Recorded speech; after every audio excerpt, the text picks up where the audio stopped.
Hello and welcome to the Geek Legion of Doom. This is a B-movie review. Today I'll be having a look at the film Dark Angel: The Ascent. So, made in 1994, this is a full moon production and certainly I think one of their better efforts.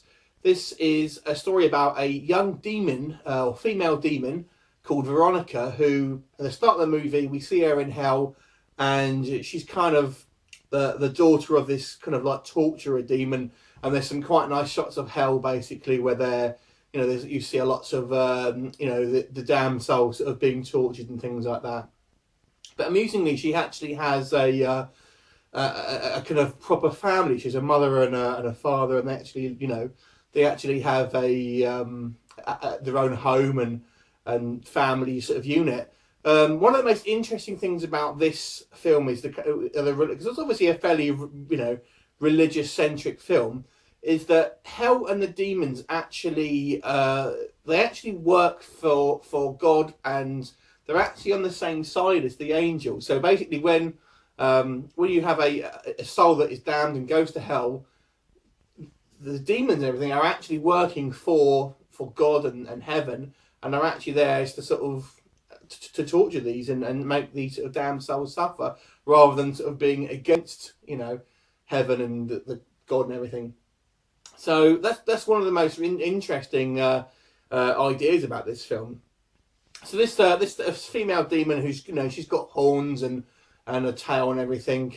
She decides she's had enough of life in hell, wants to visit our reality and, you know, and the world up top. So she finds a secret path and manages to sort of escape up into our world. There she sort of assumes more of a human guise, you know, in the form of a beautiful young woman, as she do, and she's obviously very, very naive and you know, doesn't really know what's going on. So she just finds herself wandering around in the nude and sort of really wondering why people are sort of staring at her.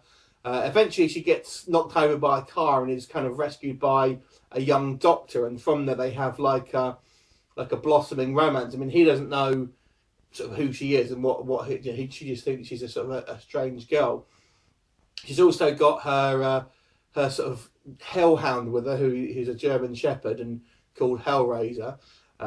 So, you know, she ends up sort of almost sort of mind controlling him to let her stay with him, and from there their sort of romance blossoms. But in the meantime, because of her nature, she's actually, when she's out and about, if she sees people sort of doing evil acts, she basically punishes them and essentially eviscerates them, sending them to hell.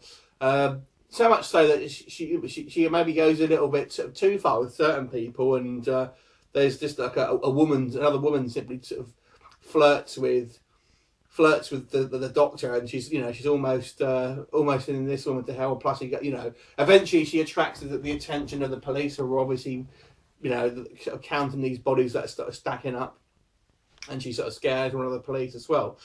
So it's an interesting premise of this film, and it's actually quite fun. Now, this film, if you're a modern film fan, we've seen the fish out of water films a lot of times.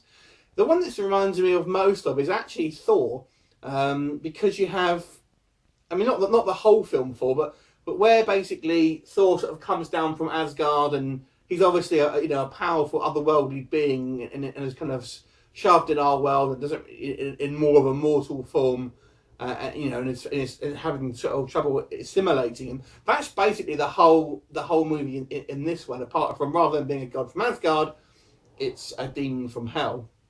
But there's some really funny lines, and I have to say the lead actress, I think it's like Angelica Featherstone, I believe her name is. You know, she plays it absolutely dead and, you know, straight poker face. And I thought she was really, really good in that. Yes, it is a very, very cheesy film, and it's a little bit incoherent in places, I have to say. But it's a hell of a lot of a fun film, really. And it's, you know, it does actually make you think a little bit about, you know, the concept of religion and sin and everything like that. So, you know, I actually think this is a well-deserving little hidden gem, this one. The special effects aren't particularly exciting, and the sort of visions of hell, you know, are not too bad for obviously the limited budget that it's got. But I actually think Charles Band's company, Full Moon, do actually produce some reasonable films. And I think this is certainly one of them.